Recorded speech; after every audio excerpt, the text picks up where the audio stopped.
તો વિશાળ ભારતની ભૂમિ અને એમાં ત્યાંની કરે એવું નાનું એવું ગઠાણ જો શકો તમે અત્યારે. આમ તો તમે જોવો ને તમને એમ લાગે કે ઓહો ભાઈ ભાઈ આ તો કોઈ કે વિશાળ જગ્યા છે, પણ આમ તમે જોઈ શકો તો તમને દેખાય તરત જો બાપો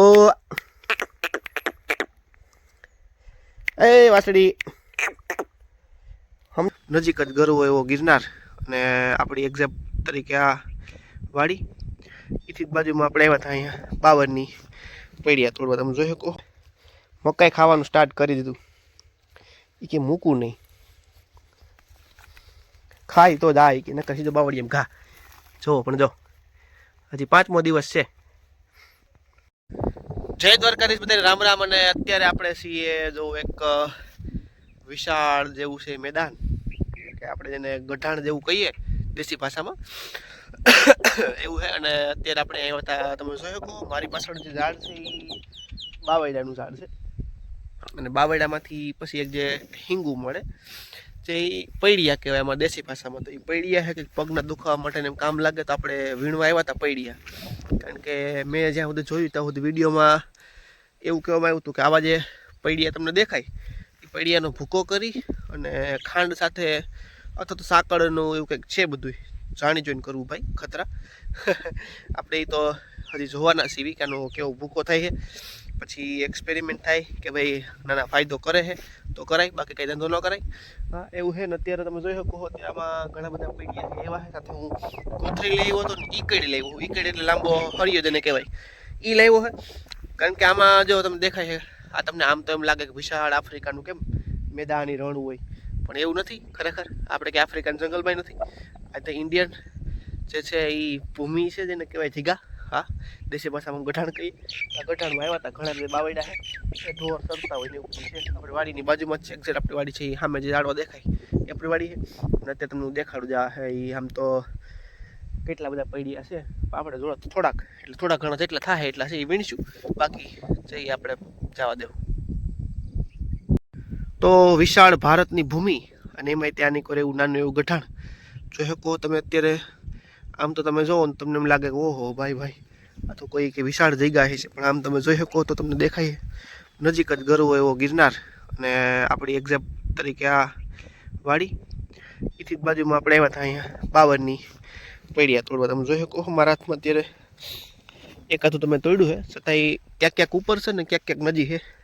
બાવર એટલે બાવરના કાંટા એટલે કાંટા, કંઈ કેવું ના પડે. જોઈ શકો છો આવા આ લુમખા છે આમાં પૈડિયાના. અત્યારે ખાસ કરીને શિયાળામાં જ હોય, પછી આખું વર્ષ તો નથી હોતા. છતાં આપણે જેટલા જોહે એટલામાંથી લેવું. જો હારી હારી સિંગું છે ને એવું બધું. પછી જ્યાં કોઈક બેઠું હોય, કારણ કે ઢોર સારતા હોય તો સા પાણી બનાવવામાં. આગળ 2-3 બાવળ છે, ત્યાં બી જઈએ આપણે. જેટલા પૈડિયા જરૂર પડશે એટલા લઈ લેવું આપણે. હાલો તો વીણી પૈડિયા. તો દોસ્તો તમને દેખાતું હોય છે ને આપણે એમ કે આમ જોતા હોય કે ભાઈ આ તો કંઈક ક્યાંકની બીજાની ભૂમિ છે, પણ આપણે પણ આવું છે, ભૂલવાનું નહીં. કારણ કે દુનિયામાં જેવું છે એવું જ આપણે બધું છે. તો અત્યારે તમે જોઈ શકો બાવરને એમાં તમને દેખાય છે થોડા જલ્દી સિંગું, કારણ કે લીલવણી છે ને બીજા નંબરમાં ઓનિકો છે. આમાં તો કંઈ સડાય તો નહીં, બાકી તો ઓતવડી નાખે. તમે ખાલી તમને દેખાડ દો એક્ઝામ્પલ તરીકે થડ ખાલી જોઈ લો ને તોય તમને ખબર પડી જાય કે આનું થડ કેવું હોય છે. જોઈ લો આખે આખે આમ હરી પડે સમજો પટ્ટા કાયદેસર રાખી. આ આખે આખું બાવરનું થડ. બાવરનું લાકડું છે એ બહુ મજબૂત હોય.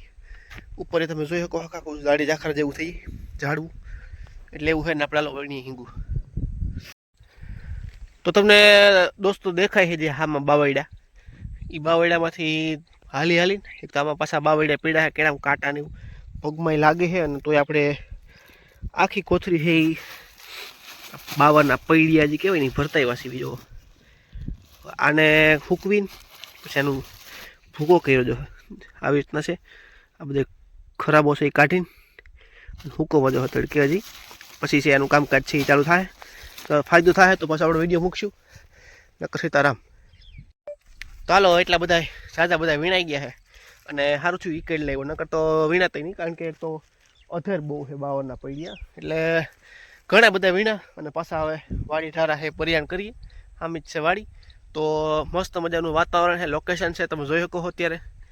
હા ખાલી અહીંયા વણકા કે એવું જ કંઈ નથી, બાકી તો જંગલ જેવું જ લાગે એમ છે. જોઈ શકો તમે અત્યારે. વાહ ભાઈ વાહ. તો ગાયને એમ થાય છે કે મારી વાસળી પાસે કોઈ જાતા નહીં, નકર સારા વાત નથી.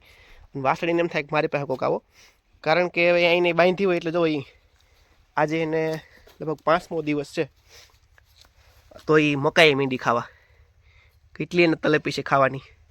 તો ગાયને અહીંથી માથા ઉલારે રાખે, આ ઢોર ઢાખર છે એ નહીં એમ થાય. પણ આમ જો હજી તો એ 5મી જે તો અહીંયા મકાઈ ખાવાનું સ્ટાર્ટ કરી દીધું. એ કે મૂકવું નહીં, ખાય તો જ આ કે નકર સીધો બાવળી એમ ઘા. જો પણ જો હજી 5મો દિવસ છે, જો એને એમ થાય છે ને કંઈ કંઈક ખાવાનું છે, કારણ કે એને ખાવું હોય થોડું અને માથા ઉલારવા હોય જાય, અને પાછા ગાનું ધ્યાન અહીંયા જ હોય.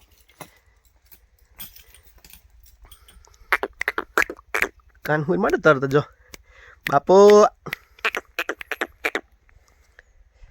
એ વાસળી સમજે નહીં કાંઈ ને, હાનમાં બહુ બધું થાય બધું સમજે.